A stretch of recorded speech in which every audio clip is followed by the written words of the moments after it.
Positiveness పెంచే చెట్లు. Positiveness పెంచే చెట్లు అంటే చెట్లునే పాజిటివ్నెస్ ఉంది. అయితే మీకు బయట ప్లేస్ లేదు. మీరు చాలా మంది చూస్తామండి కావ్య గారు, ఇంటి బయట స్పేస్ ఉండదు. ఇంట్లో అయితే స్పేస్ ఉంటుంది. కొన్ని చెట్లు ఉంటాయి, జేడ్, చిన్న ఆకులు ఉంటాయి, జేడ్ ప్లాంట్. అది ప్రాస్పరిటీ గివింగ్ ప్లాంట్ అండి. ప్రతి ఒక్క రిచ్ పీపుల్ ఇంట్లో బయట ఆ చెట్లు ఉంటాయి, ఇంటిని ఆకులు ఉంటాయి. దాని పేరే జేడ్. Jade plant. నెక్స్ట్ అది ఇంటి గుమ్మానికి రైట్ లో పెట్టుకోవాలి. ఇంత చిన్న చెట్టు అది, ఇండోర్ ప్లాంట్ అది. నెక్స్ట్ ఇంట్లో పెట్టుకున్న ప్లాంట్స్ లో వచ్చేసి జే ప్లాంట్ అండి. జే ప్లాంట్ అంటే ఇస్తారు నర్సరీలో. చిన్న ఇంతను ఉంటే చెట్టు అది. అది ప్రతిరోజు ఒక 60 టన్ను ఆక్సిజన్ ఇస్తారు. 60,000 టన్స్ ఇస్తాయని చెప్తారు.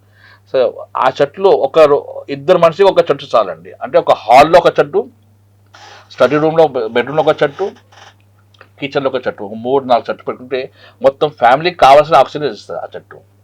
నెక్స్ట్ కావ్య గారు, ఇంకో మంచి ప్లాంట్ అంటే ఆర్కే పామ్స్ అంటాం. అది మంచి షో ఇస్తుంది. వీలైతే మీ ఇల్లు ఉత్తరంలో ఉన్న తూర్పులో ఉన్న 2 చెట్లు ఏం చేయాలంటే రైట్లో ఒకటి, మీ సింహద్వారానికి ఒక్కసారి రైట్లో ఒక చెట్టు లెఫ్ట్లో పెట్టుకుంటే షో వస్తుంది. మీ ఇంట్లో పాజిటివ్నెస్ వస్తుంది. పచ్చదనం ఎక్కడుంటే అక్కడే లక్ష్మి. అది. సో ఈ ఒక రోజు ఏం చేద్దామంటే కావ్య గారు, చెట్ల గురించే మాట్లాడదాం. నాకు వాస్తు ఇంట్రెస్ట్ ఎంత ఉంది, చెట్లు అంటే అంత ఇంట్రెస్ట్.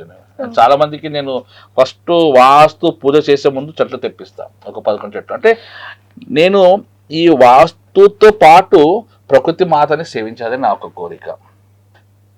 గోమాత కంపల్సరీ నేను గోమాత సేవ చేస్తాను అండి. ప్రతి ఒక్క బిజినెస్ మ్యాన్ కాకుండా, పిల్లలు కాకుండా అందరు వీలైతే గౌమాతని సేవించాలండి. ఎందుకనంటే ఆ గౌమాతలో అన్ని దేవి దేవతలు అతనిలో ఉన్నారు. అది. ఇంకోటి, కొన్ని స్పెషల్గా చేసే బిజినెస్ వాళ్ళకి చెప్తున్నాను. ఒక ఏంజల్ టిప్ చెప్పేస్తున్నాను నేను. మనకి ప్రతి బుధవారం వాళ్ళు చేసే పని, 1 గంట సేపు టైం తీసి గౌశాల వెళ్ళి పాలక్ కానీ, అంటే ఆకుకూరలు ఏదైనా కావచ్చు, తోటకూర కావచ్చు, గడ్డి కావచ్చు, గడ్డి దొరుకుతుంది. తీసుకెళ్ళి ఆ గోమాతని ప్రేమతో చేతితో తినిపించాలి. తినిపించిన తర్వాత కుకుంబర్ కూడా పచ్చడి ఉంటుంది, గ్రీన్ కలర్ ఉంటుంది, తినిపించాలి.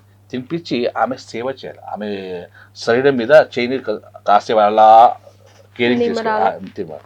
నెక్స్ట్ వీలైతే మన చేతితో వాటర్తో తాకిపియాలి.